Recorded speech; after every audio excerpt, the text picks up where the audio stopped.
Hello friends, welcome back to Tejas commerce classes. आज मैं आपके साथ में लेके आया हूँ हुडको रिजल्ट जो अभी रिसेंटली कल आया है। उसमें सेलेक्ट हुए हैं शिवम कुमार। तो शिवम कुमार से अपन जानेंगे कि हुडको में उन्होंने जो है वो कैसे एग्जाम को क्रैक किया है और कुछ ऐसे टिप्स जो जनरली जो लोग पढ़ाई करते टाइम पे जो है वो मिस करते हैं, खासकर कि नॉन टेक्निकल पोर्शन को लेकर के। और जो इंटरव्यू से रिगार्डिंग है कि शिवम ने जो है वो 1-to-1 इंटरव्यू सेशन भी लिया था।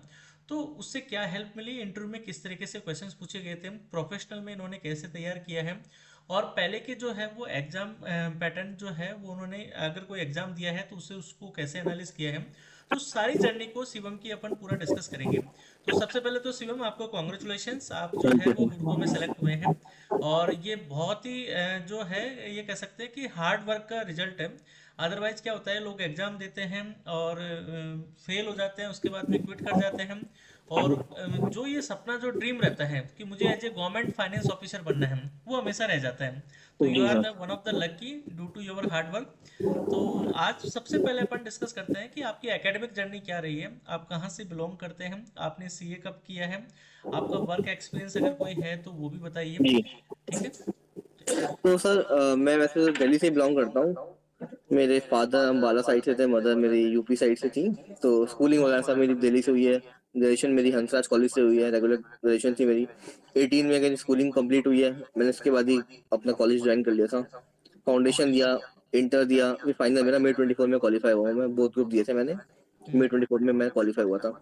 उसके बाद बाई चांस की बात है कि हुडको का पेपर ही पहला था जो मैंने दिया था। अरे जो वाह, क्या बात है, हाँ, पहला मेरे को एग्जाम और वही आपका वो क्रैक हाँ, हो गया। अरे अक्टूबर वाह। नहीं नहीं, मैंने अक्टूबर 20 था। ये जो फर्स्ट जो 24 में वैकेंसी आई थी, हाँ, 24 में, हाँ। 20 अक्टूबर एग्जाम हुआ था। मुझे आज भी आता है, फर्स्ट एग्जाम था मेरा हुडको का। हाँ, सो उसमें भी मेरी कैटेगरी में मेरी रैंक 1 थी। क्या बात है। अरे इस वाह। बार भी इस बार भी .2 से रैंक रह गई, इस बार रैंक 2 थी। बट सर, इशू जो मेरे साथ रहा, मतलब मैंने इसका पावर ग्रिड भी क्लियर किया और मेरा बीडीएल भी 2 बार क्लियर हुआ है। अरे वाह, क्या और बात है। एग्जाम तो बहुत सारे क्लियर हुए हैं, मतलब ऐसे तो लिस्ट है काफी एग्जाम्स की। बट जो मेन इश्यूज मेरे साथ आया ना, वो इंटरव्यू का रहा। ओके, हाँ, आपने बताया था 1-to-1 सेशन में ये बात बताई थी। जी जी जी जी जी, इंटरव्यू में तो फिर तभी मैंने आपसे वो सेशन वगैरह लिया कि वो इशू जो, मतलब मैं मेन पेपर तो मैं क्वालिफाई कर रहा हूँ। क्योंकि मैंने क्या किया था, जब कोल इंडिया का पेपर आया था तो आपकी बुक वो लिया था कोर्स आपका हाँ कोल हाँ। इंडिया के लिए। तो नॉन टेक पार्ट के लिए वो बहुत बढ़िया था, वो जो वीडियोस थी ना, रेशियो प्रोपोर्शन वगैरह की, मिक्सचर एलिगेशन वगैरह की। तो मेरे को याद है 27-28 को बैठ के बहुत अच्छे से कंप्लीट की थी वो बैठ के, तो उससे बहुत हेल्प हुई थी वो। तो तो सबसे नॉन टेक पार्ट के लिए तो वो बहुत हेल्पफुल है वो वाला पार्ट। क्योंकि अब क्या है, जो अब पैटर्न में देख रहा हूँ, पहले क्या था, पहले आपका टीसीएस पेपर कंडक्ट कराता था। तो जितना मेरी एनालिसिस है कि नॉन टेक पार्ट थोड़ा कंपैरेटिवली हैवी आता था। अब के क्वेश्चन ऑफ एंटीग्विटी कंडक्ट करा रही है, तो नॉन टेक काफी इजी आ रहा है कंपैरेटिवली। बिल्कुल बिल्कुल। और प्रोफेशनल थोड़ा सा हैवी कर दिया अब इन्होंने कि प्रोफेशनल जो है वो हैवी हो गया है अब आपके न्यू हिसाब से। क्वेश्चन, थोड़े से न्यू क्वेश्चन आ रहे हैं। अच्छा। बेसिकली इकोनॉमिक्स वाला पार्ट में देख रहा हूँ ज्यादा आ रहा है, जैसे पावर ग्रिड के पेपर में मैंने देखा कि इकोनॉमिक्स थोड़ी ज्यादा डाल दी है इन्होंने। हाँ, तो वो वो अपना जो सीए फाउंडेशन का जो सिलेबस है उसमें जी इकोनॉमिक्स है। जी जी जी तो जी जी, इसलिए राइट। उस इकोनॉमिक्स को ये क्या कर रहे हैं, पार्ट में अपने कोर्स के पार्ट का बना रहे हैं कॉम्पिटिटिव एग्जाम जी में। जी जी। अभी तक क्या था कि इंटर का काफी सिलेबस आता था, तो बच्चों को काफी आ जाता था, फॉर्मूले बेस्ड क्वेश्चन होते थे तो वो हो जाता था। बट अब क्या है, वो थ्योरेटिकल क्वेश्चन आते हैं तो वो मेमोराइज करने में इशू होता है। बिल्कुल, तो अपन एक एक जर्नी को डिस्कस करेंगे, लेकिन जी आपने जैसा बताया कि मेरा जो है वो 3 एग्जाम ऑलरेडी क्लियर हो रखे थे। आपने हुडको का भी पहले क्लियर कर रखा था, उसमें जी आपकी रैंक 1 थी। फिर जी। आपने बीडीएल का एग्जाम क्रैक किया, बीडीएल के बाद में जो है वो पावर ग्रिड आपने भी था। वापस पावर ग्रिड का एग्जाम क्लियर किया। जी, पावर ग्रिड के बाद में वापस से आपने हुडको का एग्जाम फुट क्लियर को दिया फिर, किया। हाँ जी। तो आपके रिटर्न तो पूरे जो है वो एग्जाम क्लियर हो गए थे, लेकिन जी, इंटरव्यू की ही दिक्कत आ रही थी। हो सकता इंटरव्यू है दिख रहा कि थी जी। आपको लगता था कि इंटरव्यू में मैं सही नहीं कर पा रहा हूँ। जी और फिर उसके लिए आपने फिर कोर्स के साथ साथ में 1-to-1 सेशन वाला जो है वो जी आपने एक्सेस किया था। जी जी आपकी मुझे ध्यान है, इंटरव्यू जब अपन सेशन कर रहे थे 1-to-1, तो आपने पार्क में जाकर शूट किया था। जी जी जी। हाँ, तो अब आपको ये जो कॉन्फिडेंस है कि इंटरव्यू जो है वो 1-to-1 सेशन लेने के बाद में फिर आपने इंटरव्यू जो है वहाँ किस तरीके से फेस किया, क्योंकि तो इंटरव्यू बेसिकली जो क्या, है वो बहुत जी क्रिटिकल वे होता है।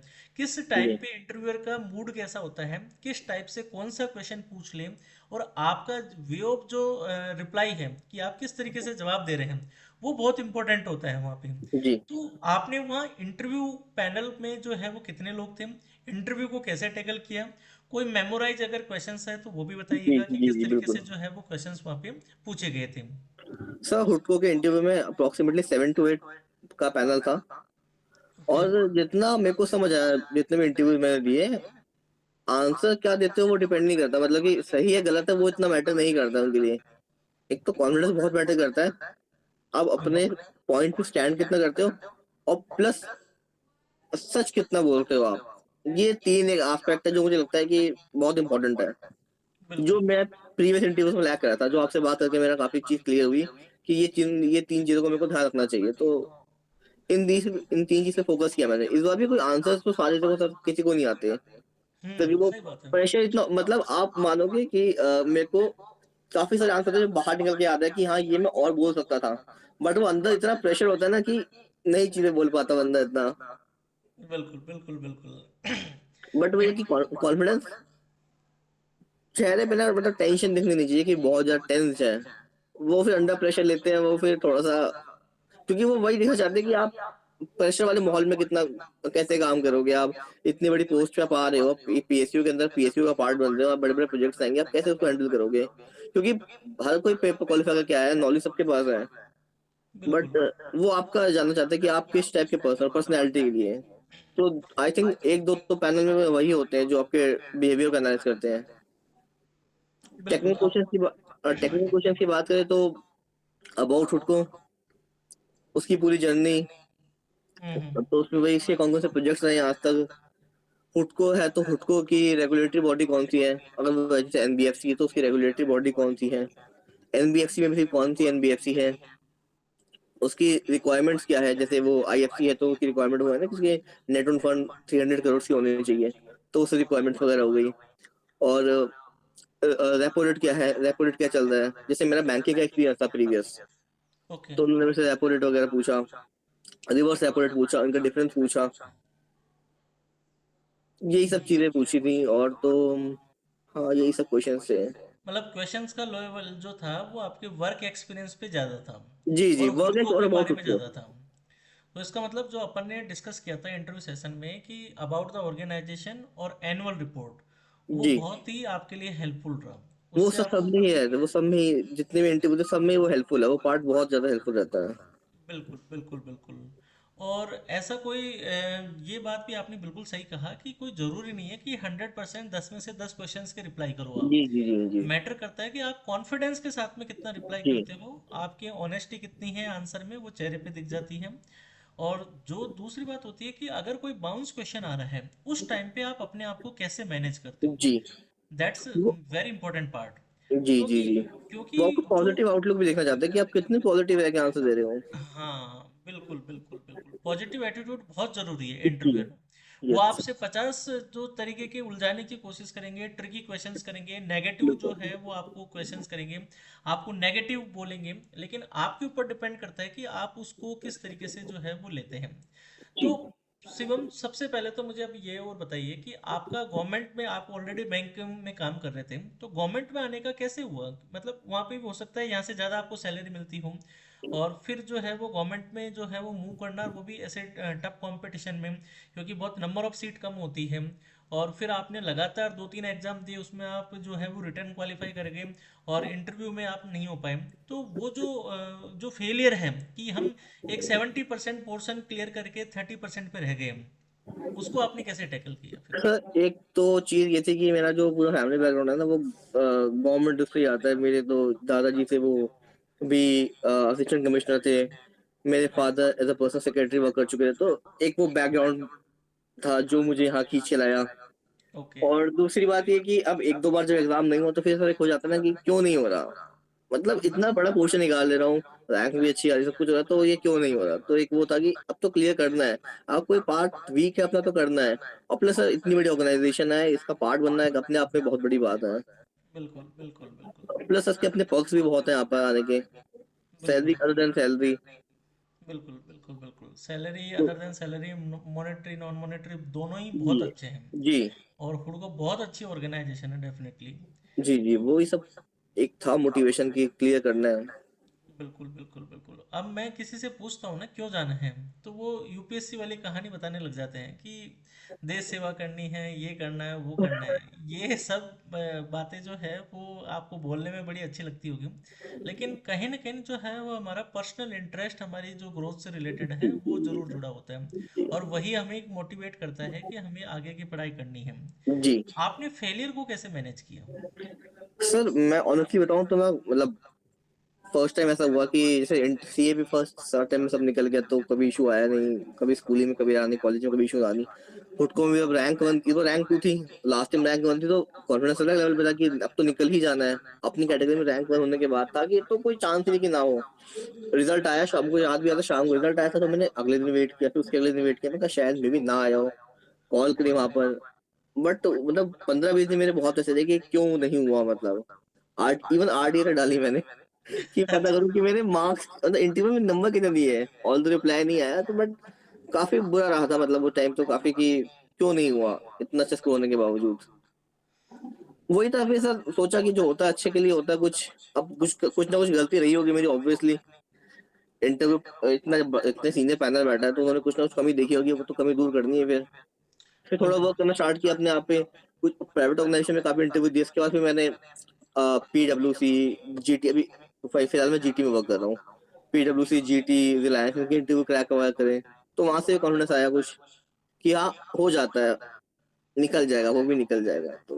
बिल्कुल बिल्कुल, ये जो है वो हिम्मत बहुत रखना जरूरी है जी, कि आपका अगर किसी एग्जाम में अगर सिलेक्शन नहीं हो रहा है तो ये ना सोचे कि कभी नहीं होगा। नहीं नहीं सर, ठीक वो है, नहीं है। इंटरव्यू पैनल ने कोई कमी देखी होगी, और सबसे बड़ी बात आपने कही शिवम कि अपनी गलतियों को एक्सेप्ट करना। आपने बोला कि हो सकता है मेरे अंदर कोई गलती रही होगी, मैंने बिल्कुल कुछ सर, रिप्लाई जो है वो सही नहीं दिया होगा, तो ये बिल्कुल। बहुत बड़ा है। बच्चे जो है वो कभी एक्सेप्ट ही नहीं करते इस चीज़ को कि मेरे में कोई गलती रही है। सीए बनने के बाद में उनको लगता है कि मैं पूरी ब्रह्मांड का तो ज्ञाता हूँ, मुझे सब पता है और मेरे से कोई गलती हो नहीं सकती। उनको ये चीज़ लगती है, जबकि मैं हमेशा बार बार कहता हूँ कि आप हमेशा जो है वो अपने आप को सीए फाइनल का स्टूडेंट मान के प्रिपरेशन कीजिए। बिल्कुल। जैसे सीए फाइनल में हम सीए बनने के लिए पढ़ाई करते हैं, वैसे सोचिए कि वैसे ही मुझे पढ़ाई करनी है। तभी आप जो है वो वहाँ पर एग्जाम को करेक्ट कर सकते हैं। इंटरव्यू में हम्बल बनिए, पॉजिटिव एटीट्यूड रखिए, कॉन्फिडेंस रखिए। ये तीन चार चीजें हैं जिससे जो है जब हम सीए का एग्जाम क्लियर कर सकते हैं तो पीएसयू तो उसके आगे कुछ भी नहीं है। क्वेश्चंस का लेवल नहीं होता सर, मेरे को लास्ट में याद है जब मैंने लास्ट टाइम इंटरव्यू दिया था तब डर बहुत था मेरे अंदर, मैं ऑनेस्टली बताऊं, क्योंकि एक प्रेशर था कि वो प्रेशर लेके नहीं गया मैं, तो होगा तो अच्छी बात है, नहीं होगा तो भी कोई इशू नहीं है, एक कुछ सीख के ही आएंगे। उस टाइम बहुत प्रेशर था, बहुत डर था, मैं फंबल बहुत कर रहा था, मुझे याद है आंसर मुझको लेके जबकि मुझे याद है उस टाइम मैंने आंसर ज्यादा दिए होंगे, बट वो डर में ज्यादा डर था, मतलब बहुत था कि मतलब पता नहीं क्या होगा, उस चीज का बिल्कुल वो था। बिल्कुल बिल्कुल। आपने बताया कि आपने जो ये एग्जाम है रिटर्न बहुत अच्छे से निकाले हैं, रैंक के जी साथ में निकाले हैं, काफी अच्छे मार्क्स के साथ में आपने जी निकाला है। जी। तो फिर रिटर्न में आपकी क्या स्ट्रेटेजी रहती है, कैसे पढ़ाई करते हो ताकि और लोग भी उसी तरीके से आपके रास्ते पे चले? जिन लोगों को कहाँ लैक हो रहा है वो चीज़ उनको आपकी बातों से जो है वो पकड़ में आए, और हो सकता है कि आप जो रास्ता बताए, आप जो तरीका बताए, उससे उनका भी भला हो जाए। तो आप कैसे पढ़ाई करते हो अपने रिटर्न सर की मैं एग्जाम तो की? मेरा पहला तो ऐसा सपोज पीवाई क्यू तो जरूर देखने हैं। जैसे पावर ग्रिड के पेपर मैंने देखा, अब तो खैर पार्टी वो चेंज हो गई है ऑर्गेनाइजेशन। बट हम्म, आपने लास्ट का पेपर देखा या उससे पहले का पेपर देखा तो 3 क्वेश्चन रिपीट हो गए थे हमारे पावर बिल्कुल ग्रिड के पेपर बिल्कुल के अंदर। बिल्कुल। बिल्कुल हुडको सही में आई बात है। थिंक 2-3 क्वेश्चन रिपीट हुए थे, क्योंकि बिल्कुल हुडको का ये पेपर टीसीएस ने कंडक्ट कराया था और लास्ट टाइम भी टीसीएस ही, तो क्वेश्चन रिपीट हो जाते हैं, बहुत चांसेस रहते हैं। तो एक तो प्रीवियस क्वेश्चन पेपर्स, बाकी आपकी बहुत अच्छी बुक जो आपने निकाली ब्रह्मास्त्र, उसका तो क्या जवाब ही नहीं है कोई, मतलब सब कुछ एक जगह पे आगे कंसाइज हो गए तो मतलब उससे बाहर जाने की जरूरत नहीं है, नीड है नहीं।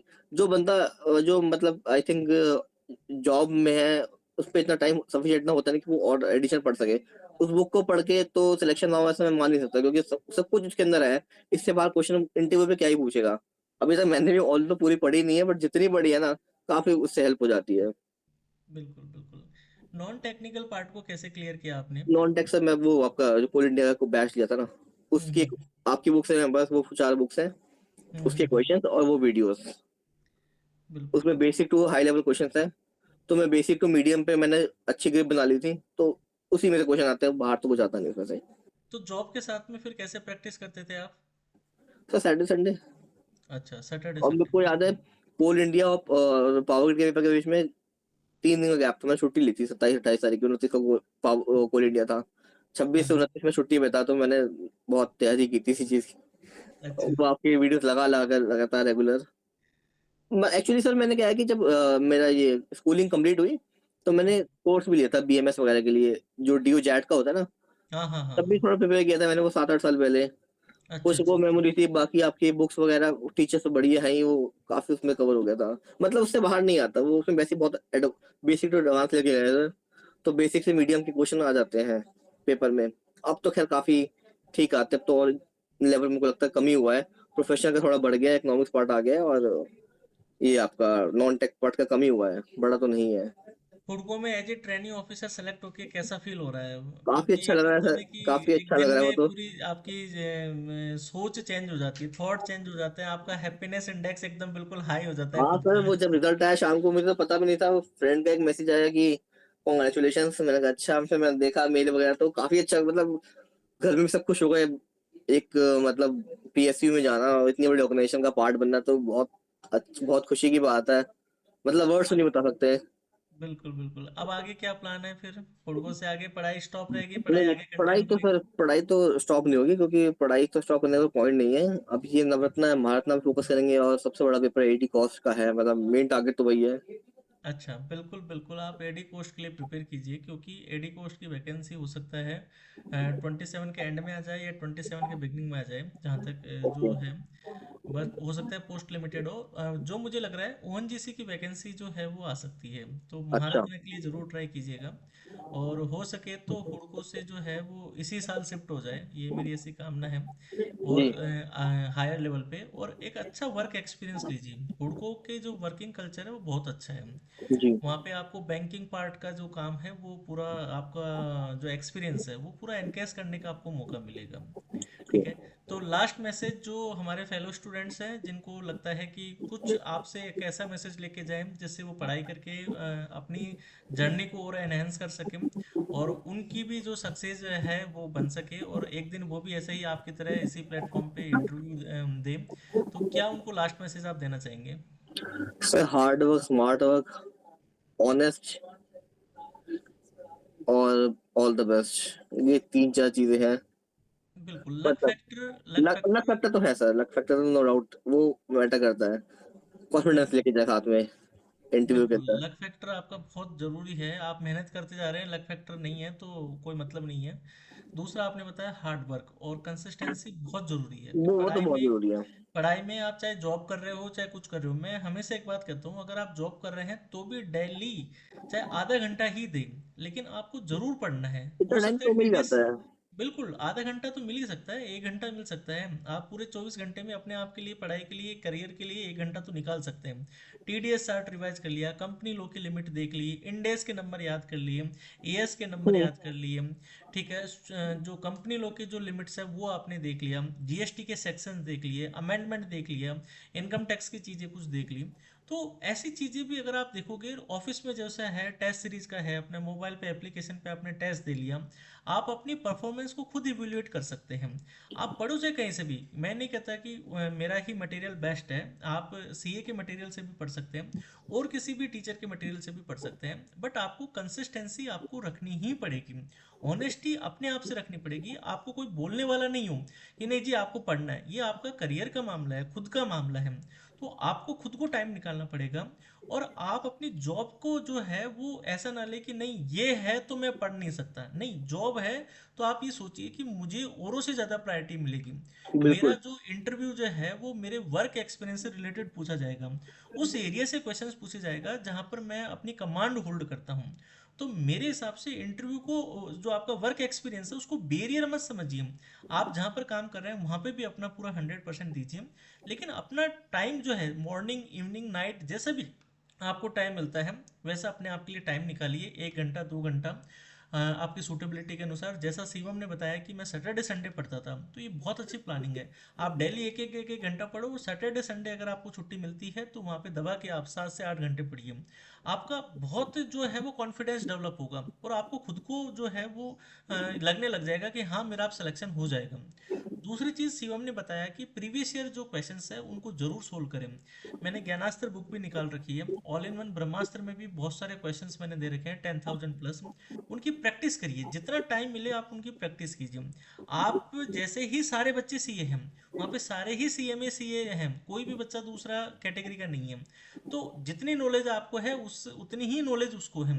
फर्क इतना है प्रैक्टिस का है। वो हो सकता है कम प्रैक्टिस कर रहा है, आप ज़्यादा प्रैक्टिस कर रहे हैं। नॉन टेक्निकल मैथ रीजनिंग तो टोटल ही प्रैक्टिस के ऊपर बेस्ड है, वहाँ पे रटने जैसा का कोई सिस्टम नहीं है। आप रटोगे तो आप ये मान के चलिए गलत करके आओगे। जितना प्रैक्टिस के साथ में कॉन्सेप्चुअल क्लैरिटी आपको रीजनिंग मैथ में चाहिए, उतना आपको जो है। और मैं हमेशा कहता हूँ कि बार बार रीजनिंग मैथ इंग्लिश जीके, ये जो 4 सब्जेक्ट का जो पोर्शन है यही आपका सिलेक्शन करवाता है। अगर पूरा कोई गेम चेंजर पोर्शन है तो नॉन टेक्निकल पोर्शन है, उस पर ज़्यादा फोकस करिएगा। बाकी प्रोफेशनल में भी जो है वो आपको जो कंटेंट दे रखा है उसको रीड आउट करिए। रिवीजन वीडियो वगैरह है वो आपको हेल्पफुल करेगा। ठीक है शिवम, तो thank you so ji much Shivam, जुड़ने के लिए, इतना टाइम निकालने के लिए। और उम्मीद है कि ये जो अपना कन्वर्सेशन है वो बहुत सारे बच्चों के लिए एक पाथवे बनेगा और उनकी जर्नी में ये हेल्प करेगा। थैंक यू सो मच अपने thank you so time much के फॉर लिए। Your guidance sir. आपकी वजह आप भी बहुत बड़ा मतलब पार्ट हो मेरी जर्नी का बिल्कुल। और रीजन है मेरे सिलेक्शन का। Thank you. मैं तो बस एक रास्ता बताने वाला हूँ, बाकी पढ़ाई और मेहनत आप ही करते हैं। तो मेरा इतना सा बस ऑब्जेक्टिव रहता है कि अगर आपके डायरेक्ट आपकी पढ़ाई में, आपके स्ट्रगल में, आपके हार्ड वर्क में, अगर मेरे बोलने से, मेरे 4 शब्द बोलने से अगर आपको रास्ता मिलता है, तो इससे बढ़िया मौका क्या हो सकता है मेरे लिए।